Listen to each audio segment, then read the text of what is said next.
Good morning, everyone. Very good to see people here. Very pleased to be able to welcome today to beautiful Niagara the Premier of the Province of Ontario, Doug Ford, the Minister of Heritage, Sport, Tourism, Culture, Industries, the Honourable Lisa MacLeod, a friend of Niagara's and a friend of mine, and of course the Minister of Finance, Peter Bethlenfalvy, who last week presented a budget before the legislature, a budget that invests in protecting the health and safety of Ontarians while also ensuring that our economy is protected and kept strong going forward. As many of you know, Niagara has been hit extremely hard by COVID and of course the economic consequences of COVID. Today we're going to be hearing some good news that's been in the budget presented to ensure that Ontario and Niagara are kept safe moving forward and that our economy and the jobs that so many in the Niagara region depend upon are ensured that they're also protected going forward. So without further ado, I wish to turn it over to the Minister MacLeod to say a few words.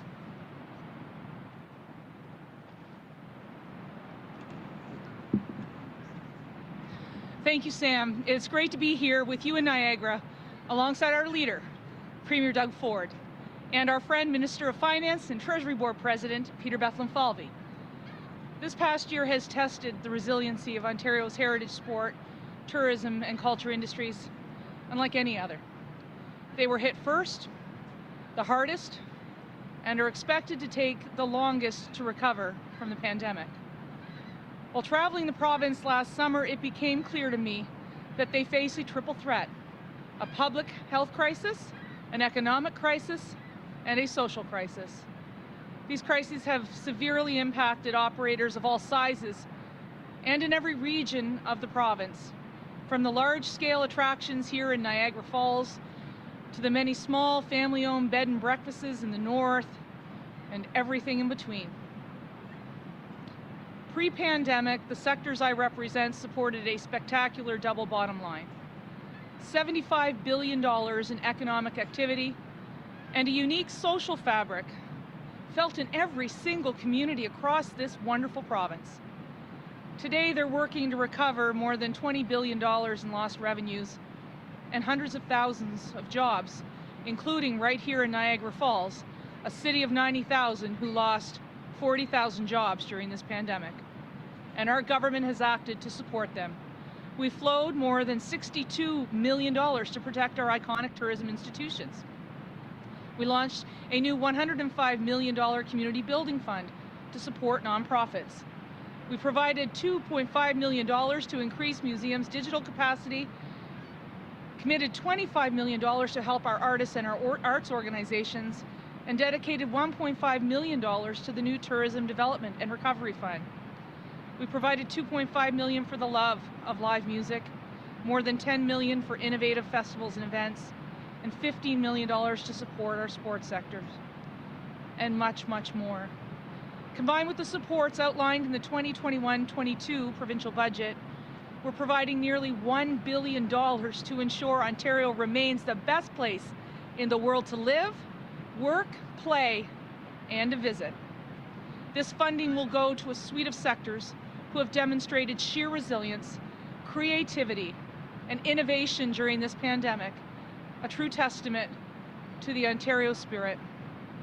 Many of the athletes, artists, and attractions I represent told me they cannot recall a time when their livelihoods were the centerpiece of provincial budget, particularly to this magnitude. The investments in this budget will allow us to recover, reconnect, and rebuild with the aid of our Tourism Economic Recovery Task Force and our upcoming 5-year plan.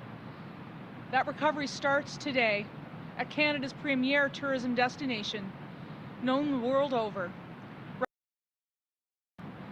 I'll now turn it over to Premier Ford and Minister Bethlenfalvy to tell you more about how Ontario's action plan is working to protect the lives and livelihoods of those in Ontario's hardest hit sectors. Premier? That's great, and good afternoon, everyone. And thank you, Minister MacLeod, for that introduction. And thank you for all you've been doing during this pandemic. You've been doing an incredible job for the tourism sector. I can tell you, Lisa has been working nonstop during this pandemic on your behalf. She's been a strong advocate for the tourism industry, making sure my cabinet and I know exactly what you need to get through these trying times. I also want to acknowledge Peter Bethlenfalvy, my All-Star Minister of Finance, and Sam Oosterhoff, our MPP for Niagara West. I also want to thank Niagara Falls Mayor Jim Diodati. And I need to give a special shout out to Bart Maves. Bart has been an absolute champion for the people of Niagara for a long time, and he knows this area better than anyone. So Bart, thanks for everything you do to continue to do, and please keep it up, because there's a lot of work left to be done to get Niagara back on its feet. Because, as we know, the tourism sector has been hit harder than any other sector during COVID-19. It has been asked to sacrifice so much to keep us safe during COVID-19. The impact on individuals, families, and operators has been absolutely devastating. More than 200,000 jobs and more than 18 billion in revenue has been lost. Clearly, this sector is down, but it's not out. I know it will recover. I have such confidence in the people of Ontario, but it will take time and it will take help. You can be sure our government will always be there to support and protect our vital tourism industry. In our 2021 budget, Ontario's action plan, we made a commitment to protect people's health and protect jobs. To help us achieve those goals, we're investing $200 million to support our tourism industry, to see them through this difficult time.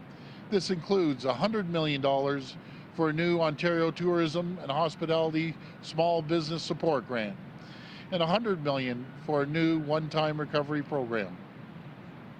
We have created these programs to help our large, medium, and small businesses during this very difficult period, because our commitment to supporting businesses is unwavering. In the budget, we also announced an additional round of support through the Ontario Small Support Grant to help eligible employers impacted by difficulties and necessary public health restrictions. This will now deliver $3.4 billion to approximately 120,000 eligible small businesses in Ontario to help them get through this extraordinary period and continue to protect vital jobs. We made a promise to make sure every business is supported and well positioned to contribute to our economic recovery once this virus has been beaten. And nothing will stop us from keeping that promise. So whether it's the tour boat operators down the river, the motel up the road, or the lodges up in Northern Ontario, we are here for you. We've got your back, because we're all in this together as part of Team Ontario. Thank you, and God bless the people of Ontario. I'll pass it over to Minister Bethlenfalvy.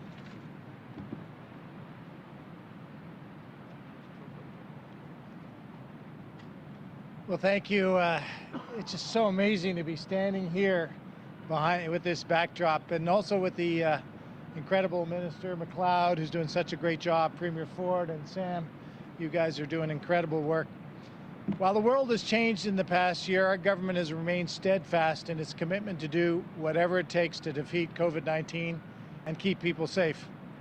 As the pandemic has continued to unfold, people have been very clear that they expect us to focus on two vital priorities. First and foremost, they expect us to protect the people's health, your health. And second, they expect us to protect our economy, your economy. And that's exactly what the 2021 budget does. We know that hardworking tourism, hospitality, and cultural businesses and workers have been particularly affected by COVID-19, which is why we are introducing the $100 million Ontario Tourism Recovery Program as part of the 2021 budget.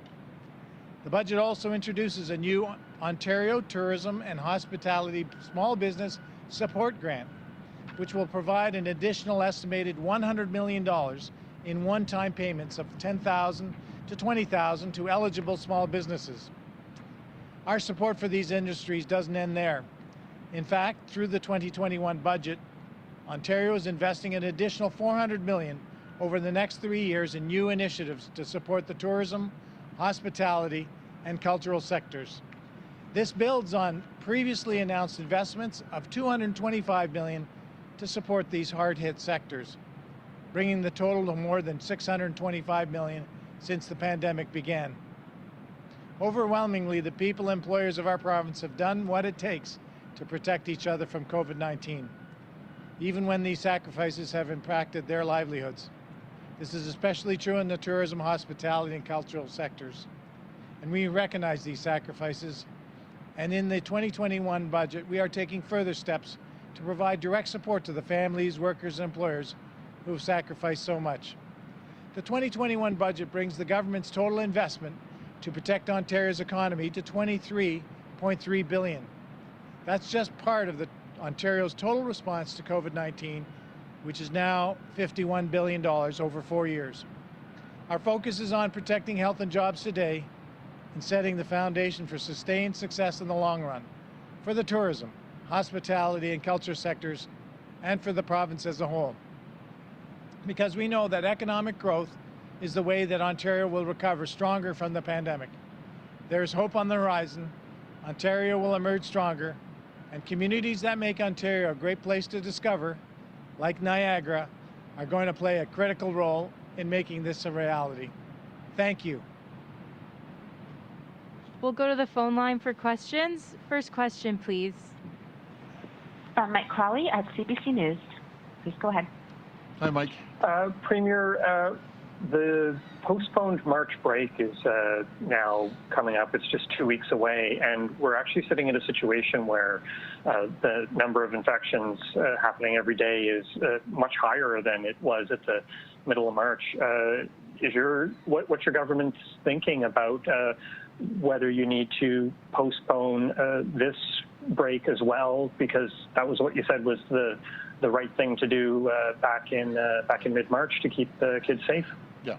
So the minister will be keeping a sharp eye on it, as well as myself and the chief medical officer. And I just might be very frank. I don't want to predict 2 weeks out, but we'll be out here every single day communicating with the people. I can't give you a direct answer right now, 2 weeks down the road. Follow up? And Premier, I don't think we've heard from you directly yet in response to the Supreme Court's decision about the federal carbon pricing. Now that the court's weighed in and you've had some time to think about it, are you going to change tack at all? Is Ontario going to bring it in its own form of carbon pricing? And do you have any regrets about spending $30 million of taxpayer money fighting this court case? Well, I'll first of all start off with regrets. I never have regrets fighting for the taxpayers of Ontario, keeping prices low. They think $30 million is tough. Wait until the gas prices get jacked up over and over again. Everything that you buy is going to go up. It's a terrible tax. But in saying that, I respect the courts, respect for the courts, and we're going to have conversations with the federal government to sit down and collaborate with them. I've always said from day one, and the Prime Minister and I, we've mentioned this, there's going to be things we just will never, ever agree on. And then there's going to be a tremendous amount of things that we do agree on. This is one of the few things that we're going to disagree on, but in saying that, we're going to work collaboratively with the federal government and do what's right for the taxpayers of this province. Next question. From Christina Tenalia from CP24. Please go ahead. Hi, Christina. How are you? Hi, Premier. So Mayor Tory has been urging and pleading with the people of Toronto to get vaccinated. There are thousands of appointments available. We've also just learned in the last half hour, of course, they operate separately federally, but in New York, starting tomorrow, those 30 plus are eligible to schedule and receive vaccines. And on April 6th, those 16 plus will be eligible. So when are you going to lower the age range for people here, considering in Toronto, at the mayor's urging, there are appointments available for those in the priority groups, but they're not coming. It almost seems that everyone who's wanted the vaccine has already gotten it in those groups. Yeah, so let's go to 80 plus. 82% have either received their vaccine or they're booked for their vaccine. We have a little over 100,000 and change. I encourage everyone, please sign up. I'm talking to the mayor almost every day, and I encourage everyone, 70 plus, please sign up. Please go out and get your vaccines. To answer your other question, Christina, it comes down to the volume of vaccines that we can get. I'm going to give you one example today. We're going to get a good chunk of Pfizer, but Moderna, I think it's a fourth or fifth time we were expecting it. I think fifth time that we thought we aren't getting now. We aren't getting it until next week. So, you know, the yardstick keeps constantly moving. And then AstraZeneca, I understand it's going to land here tomorrow, and then we'll see how quickly we can get it. But I just do not understand how the federal government, they know it's landing tomorrow and they can't give us a time when it's going to land here in Toronto. We just can't snap our fingers to these pharmacies and turn them on overnight. So we just need some notice when stuff's coming. It's the single most frustrating thing throughout this whole pandemic, not knowing when you're going to get supply. Follow-up?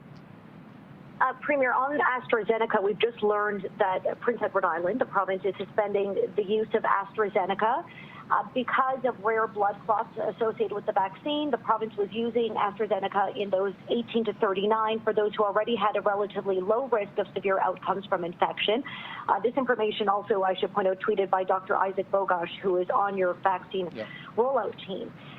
You're aware of the hesitancy people have already with receiving the AstraZeneca vaccine. Are you going to speak to Dr. Williams, considering what's just come out from PEI about rethinking this vaccine, reconsidering it? Do you have any concerns or apprehension? Well, Christina, we'll take our advice off Dr. Williams, but again, we get the advice on what age area we go with from the federal government, and the feds are saying it's still safe for 55 plus. And I understand there has been blood clots. Some patients in the UK, female folks about 30, 35 years old. But I'll tell you, I won't hesitate to cancel that in half a heartbeat. If it's going to put anyone in harm, we just won't use it. Simple as that. But I am getting my advice off the federal government and Dr. Williams. Next question. From Randy Rath at CHCH TV. Please go ahead. Hi, Randy. Hi, Premier. To get back to Christina's question about vaccine hesitancy and the AstraZeneca use being suspended on people under 55, you just said that you wouldn't hesitate to cut the use of it if it's necessary. Yeah. Isn't this going to add in an extreme way to hesitancy of people to get that vaccine, whether they're over 55 or under 55? Yeah, again, we got updated just late last night, probably about 10, 11 o'clock at night, and the federal government will be in full discussions, as we have been since yesterday and today, to see the direction of which way we're going to go with this. But if there's any issues below 55, I won't hesitate to just say enough. I'd rather wait. It means a month or 2 months for Pfizer and Moderna and J&J, then roll the dice on this AstraZeneca. Follow-up? So have people that have gotten that vaccine already, have they rolled the dice? No, not at all. I'm talking about 35 years of age, and that's where they see the problems. They don't see it 55 plus. The guidance from the federal government is it is safe for people over 55. I'm talking about younger people taking it, 35 years of age and in that range. That's where the problem is, not with 55 plus. Next question. From Rob Ferguson at the Toronto Star. Please go ahead. Hi, Rob. Hi, Premier. Just to get back to the carbon tax, what is the suitable way going forward then? You canceled cap and trade. You had the Supreme Court ruling last week. What are the options available to you at this point for pricing or whatever on carbon? How are you going to do that now?